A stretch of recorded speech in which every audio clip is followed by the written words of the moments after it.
Et là, en fait, c'est l'effondrement du corps, de tout. J'ai mes jambes coupées. Je me suis dit, c'est pas possible, il l'a vu. Ce viol, bien évidemment, il a un impact en tout premier lieu sur vous, mais vos enfants euh, sentent qu'il s'est passé quelque chose ou vous arrivez quand même à les tenir à l'écart de tout ça? En fait, la première chose que j'ai voulu faire, c'était les protéger et vraiment les préserver de ça.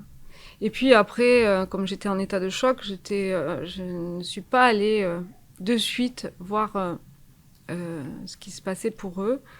Bon, je m'étais dit, ça va, je pense qu'ils n'ont rien vu.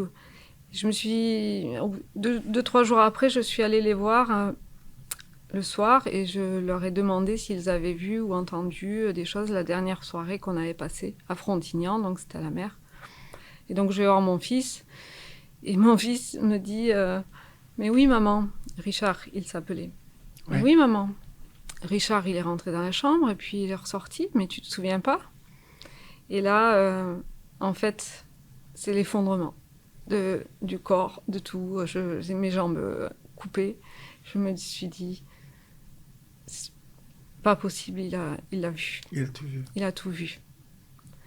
Ma fille me dira qu'elle a entendu du bruit, mais que ça ne l'a pas réveillée. Elle devait être certainement dans un sommeil plus profond. Mais lui, comme il était tout à côté de moi... Donc, je dis ça aux policiers, là, et ils auditionnent les enfants aussi, en plus. Et la première semaine, ça a été vraiment... c'était vraiment axé autour de ça, les auditions, le tribunal, les expertises. Et puis après, ça s'est calmé un peu. Mais du coup, mon fils, oui, ça a été très compliqué après parce que lui, il a 8 ans, donc c'est différent. Il ne comprend pas. Il ne sait pas ce qu'il se passe.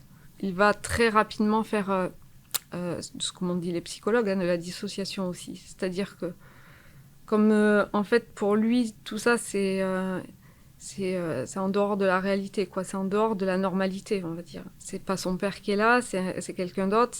Il se passe quelque chose entre les jambes. Enfin voilà, c'est. Votre fils a comme vous, Oui. eu très peur cette nuit-là. Certainement. Il a certainement eu peur, une peur d'être agressé lui aussi. Ouais. En tout cas, il y avait un étranger qui était là, dans sa chambre, en pleine nuit. Et pour un enfant de 8 ans, c'est la terreur, je suppose. Oui, mais c'était surtout quelqu'un qu'on connaissait, qui faisait partie aussi de notre entourage. Ouais. Donc c'est très particulier.